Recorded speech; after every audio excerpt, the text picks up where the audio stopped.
we're moving towards more network states, and therefore nodes in the network who add value need to get economic incentivization, and that can be via tokens, which I think is the organizing principle for larger networks. I think that works well. Yeah. Raoul exposes the $750 billion digital ad problem. Why Fed blocked his safe bank. Watch now.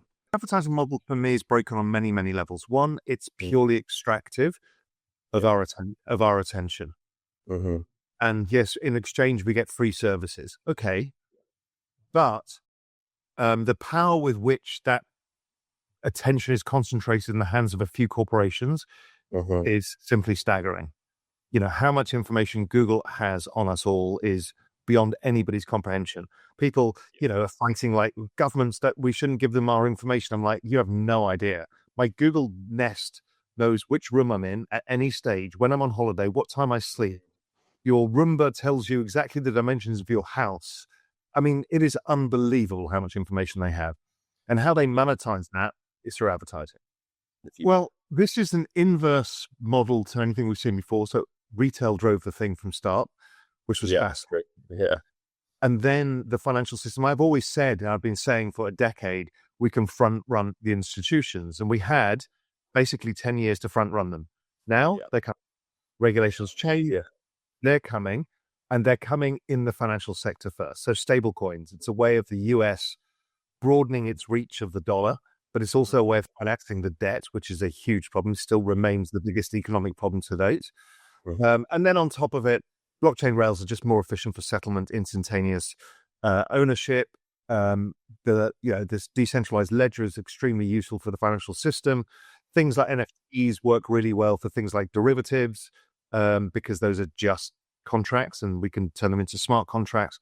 So that's the financial system. And that is now igniting and starting its journey. So the next 5-10 years will be all of that moving to blockchain rails. But there's vast parts of the economic engine that is based on the internet, that really the blockchain, if you think of the blockchain as a different way of organizing the internet itself. So there's value that gets transacted. There are contracts from everything from tickets to whatever it may be that exist that are more efficient on blockchain rails. You create a world where not only do you read and write, which is the internet, but you own it as well. So you own your own data, and you have the transparency of what blockchain does. So that is what I think the market is not focusing on. They're talking about tokenizing real world assets like houses and whatever. Great. The reality is digital ID is probably the biggest use case of all outside of money. In an AI world, we've got massive applications to come out of a number of different areas, and one of them is the area you're working on as well. Just everything that gets transferred on the internet can be done in this way. Bitcoin traders are watching the Federal Reserve closely, but one economist says the full story is not yet priced in. Alex Kruger believes the true impact will only come when President Trump announces who will replace Jerome Powell as Fed chair. Powell's term ends in 2026, and Trump has already started floating names for the role. Markets currently expect the first rate cut of the year in September. That policy shift alone is viewed as bullish for Bitcoin, but the nomination of a more dovish chair could magnify the effect.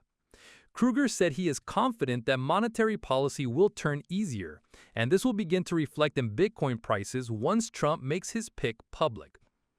The Federal Reserve shapes Bitcoin's environment through interest rates and broader market sentiment. Lower rates make risk assets like Bitcoin more attractive. Traders have already priced in some optimism, with 83.9% expecting a cut in September, according to the CME FedWatch tool. Bitcoin recently touched a record $124,128 before pulling back to around $115,150. As speculation grows, the timing of Trump's announcement could prove critical for Bitcoin's next move. Sure. So my story is like 35 years of financial markets. I was grew up in the UK. I was at Goldman Sachs, where I started and ran the hedge fund sales business in equities and derivatives. I then went and ran a global macro hedge fund for GLG Partners, who was the largest hedge fund firm in Europe, back in the early 2000s. Then opted out of the rat race, moved to the Mediterranean coast of Spain to get out that miserable English weather, and started writing macro research called Global Macro Investor, which I still write 20 years later, which is kind of a high-end research service for the world's biggest hedge funds, family offices, sovereign wealth funds, that kind of thing. As part of that journey, where I kind of analyzed the global economy and global economic trends and global markets, I managed to get the financial crisis right and then the European debt crisis right. And it was over that period that I realized how screwed the entire economy was because of how much debt there was out there, and that nobody actually owned anything in the financial system, whether it was a bank account, because in Cyprus they took all your money, or whether it was Lehman Brothers, where nobody owned the collateral. And I thought, I should do something about this. And that ended up in a long journey of me trying to start a bank anywhere in the world's safest bank. It was going to be not fractional reserve banking. We ended up getting the chairman of the FDIC to be our chairman. We were buying a bank in Texas, and we went to the Dallas Fed, and they said, "This is a brilliant idea. We'll never give you a license." I'm like, "Why is that?" They're like, "Because you'll take all the deposits." So I wrote about it in GMI as like, wow, this was shocking because it was true.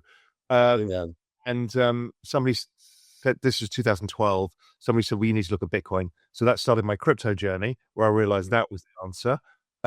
I then also, as part of that whole period, people would come up to me and said, why didn't we know what was going on?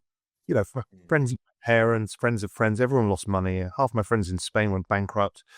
And I'm like, yeah, we're not doing a good job of really democratizing the information that's held within the hands of a few. So we started Real Vision, which was the world's first kind of long-form media platform. That's how we started, without a full kind of platform for investors in a number of different ways. So that's been that journey.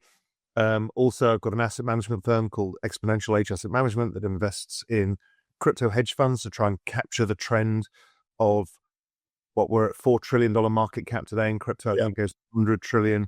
So that's a way of capturing that mega trend. And in addition to that, I'm also on the board of the Sui Foundation.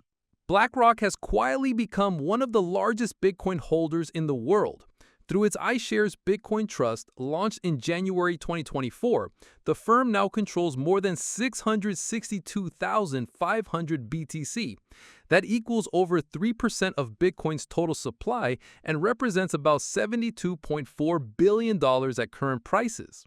No other Bitcoin ETF has grown this fast, and IBIT has already broken records as the quickest to reach $70 billion in assets under management. This scale of accumulation signals a major change in how institutions treat Bitcoin. For years, Bitcoin was viewed with caution by Wall Street. Now the world's biggest asset manager is using it as a portfolio building block. BlackRock sees Bitcoin's limited supply and volatility as trade-offs worth accepting for long-term growth. By doing so, it is normalizing Bitcoin ownership for traditional investors who once avoided the asset. The move also raises questions. Bitcoin was designed to be decentralized, but large holders like BlackRock introduce new concentration risks. Even so, with institutions holding billions in regulated vehicles, Bitcoin is no longer fringe. It has become a serious part of global finance. If you have been watching so far, thank you so much for watching. And do not forget to subscribe to Bitcoin Zella for daily news, all for free. That's all for today's video. Until next time.